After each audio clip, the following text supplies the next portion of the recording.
Alright, here is problem 2 here. Let's read it. For each linear function rule given in slope-intercept form, that's each of these, we're telling you that this is in slope-intercept form. That means these guys are the output variables, and then these guys are the input variables.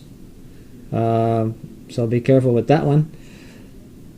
Identify the slope and vertical intercept of its graph. So if we were to graph this, given that it's a linear function, this would formulate a line, and so we could ask you two things. What's the slope and what's the vertical intercept? Well, let's remind you here that when you do have a linear function in slope-intercept form, the output variable is by itself, the input variable here, and this guy is the attached number, or the coefficient of the input variable is the slope, and then the constant term without the variable is your second half of the vertical intercept.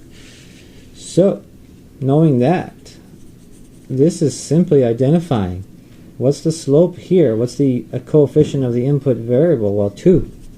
So there's my slope, my vertical intercept. I will abbreviate and say the first one's always 0. You got to be 0 along your input axis to be somewhere on your output axis. So this right here, along with the operation, or this guy you can think of as the sine of this, is the second half of your vertical intercept. So if we were to graph it, we'd see a slope of this and a vertical intercept of that.